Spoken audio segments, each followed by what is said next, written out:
into match number 2 we go now for the second half of the groups. That's right, after, of course, the completion of the Group K matches last night. Who, of course, will make it closer to those knockout stages. Who, of course, will get closer to the elimination. We're going to get into it, all of it, next.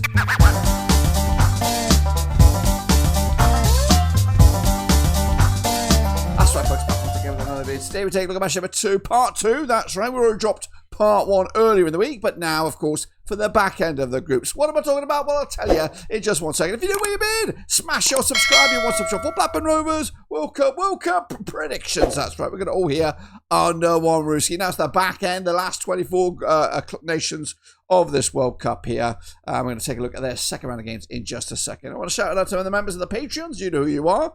And of course, can we get 48 likes on this video and like for each and every one of the nations at this World Cup? Please, please, please smash a like. Not that much asking for you, but I would love to get them likes and some eyes on the prize. But we're going to dump into the deep end now. Of course, I'll look back at, of course, match day number 2, or my first and foremost match number 1. Then we're going to get into match number 2. So here we go, recapping the results first and foremost. All right then, folks, let's kick it off forward. Take a look back at match number 1, part 2, with the results and my predictions on the screen right about now. Kick it all off. It was Belgium. They drew with Egypt there with a 1-1 score out with a 2-0 win. It was all square between Iran and New Zealand. 2-2 on with a 0-0. Spain with that 0-0 short scoreline against Cabo Verde, which was a surprise. They won with a 4-0 win. All square between Saudi Arabia as well against Uruguay. 1-1 out with a 1-0 win for Uruguay. But back on track here with a 3-1 win for France over Senegal. I went with a 2-0 win. Norway 4-0 winners over Iraq. I went with a 4-1 win. Argentina did beat Algeria 3-0 as predicted. Austria with a 3-1 victory over Jordan. I went with a 2-0 win there. Portugal though slipped up with a 0-0 scoreline against DR Congo. I went with a home win. Colombia did beat Uzbekistan 3-1. I went with a 1-0 win. England 4-2 demolition job of Croatia. I went with a 1-1 scoreline. And Ghana left it late with a 1-0 win over Panama. I went with a 2-0 win. So that is that, guys. Of course, not too shabby. What, of course, does that mean to the tables? Well, let's showcase you where we are after match number 1. New Zealand currently top the charts somehow, somewhere, with, of course, Iran in second place. Belgium are in third. As for Group H, Uruguay top the charts there. Saudi Arabia and Spain are in third. Cabo Verde in fourth. As for Group I, Norway lead the charge with the goals scored. France in second place at the moment. Senegal third with Iraq in fourth. Argentina top Group J. Austria in hot pursuit as well. Jordan and then Algeria complete that quartet. It's Group K. Colombia lead the charge. DR Congo in second place. Portugal in third. Uzbekistan going home at this moment with Group L. England in charge. Ghana in second place. Panama and then Croatia. That is that. We do have a prediction league, that's right. And of course, still plenty of time for you guys to get involved. So what's going on over there? Let's have a look and jump into it. All right, over the Super Brew currently find themselves in 9th place. That's right, my own leaderboard, with Hans Worst leading the charge with 26.5. Vinny Hung, named for the past in there, 24 points as well. Bruno the Goat, also in the bronze medal spot. Some other names, Frosty's in here, of course. They're in 9th place. But I'm bubbling. I'm just bubbling under the surface right now. As for Kazulian, you get the wooden spoon for match week number 1, but of course it is not over there, guys. Plenty more points in the sea, and of course plenty more points in match day number 2. So if you haven't done so, get involved. 100% free. But right now we're going to jump in the deep end with match number 2, and of course kick it all off with a look at Group G. That's right, we're back in action. Some familiar names back in the spotlight, and we're going to start with, of course, New Zealand up against Egypt. That's right, coming at you. Where are we on this one? This is coming at you on Sunday, June the 21st. Of course, New Zealand on the back of that point, as did Egypt. Of course, this will be at the Bree place in Canada. Of course, currently find themselves New Zealand top of the charts here with Egypt into 4th place. They have played once, according to my data. It resulted in a 1-0 win for Egypt. That was all the way back in March 22nd, 2024. It was a friendly. Of course, hasn't been the best of starts for any nation in this respective group. The winning next goes in favour of Egypt here, 59%. The draw's at 24, New Zealand at just 17. I was impressed by New Zealand in that previous game against Iran. I didn't give them any credit. Didn't think they would score any goals, but they were up and running, got a couple of goals, and Chris Wood is still there doing his thing. I think they're going to get something out of this game. I'm going to go with a 1-1 scoreline once again. I don't know if it's going to be enough for New Zealand, and I'm currently right now, I'm a bit concerned about Egypt, but it just puts a bit of a kink in this group here, and this could be one of the weaker groups when we get into those knockout stages, and we could see only 2 teams progressing from this one, but we'll see if I'm right or if I'm wrong. Meanwhile, kicking on forward is Belgium. They're taking on Iran same day, Sunday, June the 21st. Of course, Belgium and Iran both up and running with draws, of course. These two sides yet to play each other according to my data, but coming into this, the win probability index favouring Belgium 66%. The draws at 21 The away side is at 13. Of course, more goals scored by Iran so far, so they know where the back of the net is. Belgium a little bit rusty. Wasn't too overly convinced with that starting 11 for Belgium. Of course, I think Lukaku has to start, and of course, he has to start in this game. With all of that being said, Belgium will win this game. They will. I'm going to go with a 3-1 win. Lukaku a couple goals maybe, and get him some name in the spotlight in the World Cup.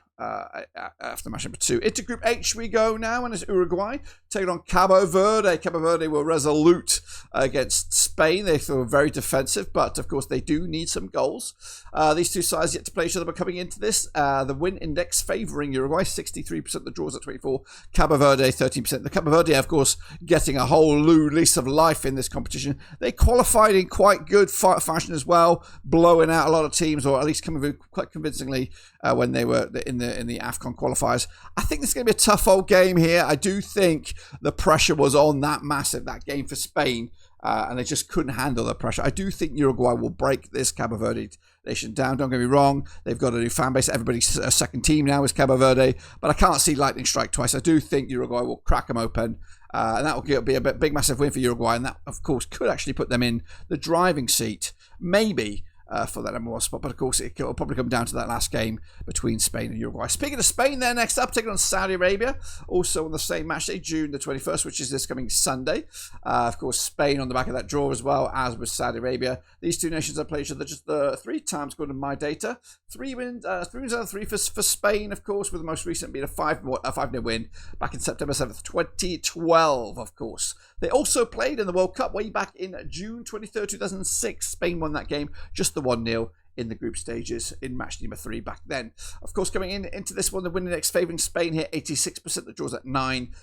Saudi Arabia at 5. Of course, Lamar was on the bench. Williams was on the bench. We might see those players starting this game as they need to get their wheels moving in the right direction. I'm going to go with a 4-1 win. I think they need to bounce back. Of course, some other nations really standing up in this first round of games. England, Argentina, France, of course, with Spain and Portugal being the exceptions to the rule with the juggernauts. So they need to bounce back and bounce back fast. Let's hop on over to Group I then, shall we? Speaking of France, they're here. And, of course, in Group J are Argentina as well. So let's get into it then. Of course, take a look at the French up against Iraq. It's coming out on Monday, June the 22nd.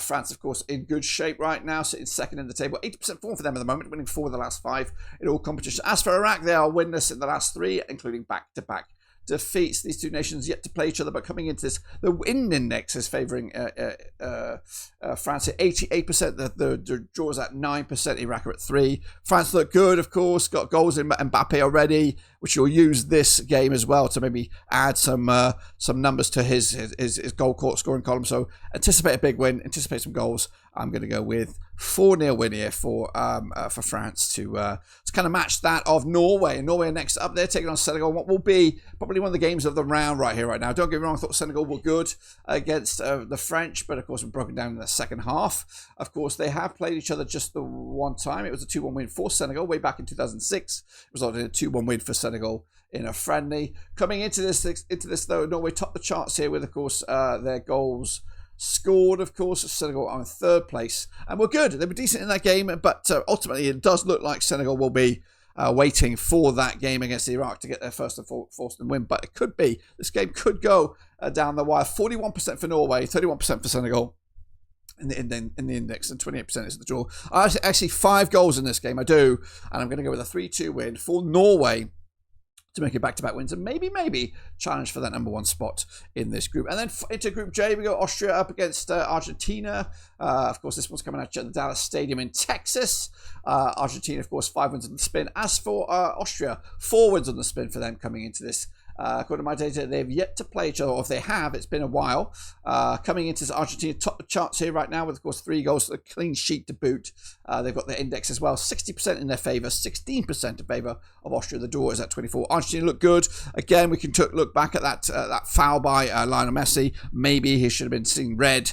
But again, I think they'll have too much class in this one. They look good. They're up and running. And, of course, they're going to go far once again. Going to go with a 3-1 win Argentina. Of course, puts Austria in a bit of a damp squib right now. Into the next round in Group J, it will be Jordan up against Algeria. And Jordan, again, showing what they're all about. But Algeria, not too shabby, despite losing against Argentina. Coming out of the San Francisco Bay Area Stadium, Santa Clara. These two nations have played each other. No, they have. Again, I don't think they've played each other. Going to my data. Coming into this though, Algeria favoured 60%. Jordan at 16%. The draws at 24. Algeria again have got some good players. They should win this game, I think, but I am going to go with the draw here. I'm going to go with a 1-1 draw. Jordan with a bit of fight in that game against Austria again. Kind of cancel each other out. We're going to start seeing some of these because there were some results that went, like for example Spain, Cabo Verde, and you know these kind of results are the most important games for these nations to get those 3 points. If they do end up like this, basically that rules that group out, that the third place competition. We're going to see that. We're going to see that a lot in the next few rounds of games here. Next up, we go to Group K, and of course, there's a bounce back ability chance for Portugal. They're taking on Uzbekistan, with Colombia taking on DR Congo. So let's get into that game and shall we come on to the 23rd, which is Tuesday. Portugal need a bounce back at the Houston Stadium over in Texas. That's right, Portugal unbeaten the last 5. They're on 73% form for them, but of course coming in is on the back of a draw. As for Uzbekistan, under Fabio Carvalho, 3 matches were losing in the spin here.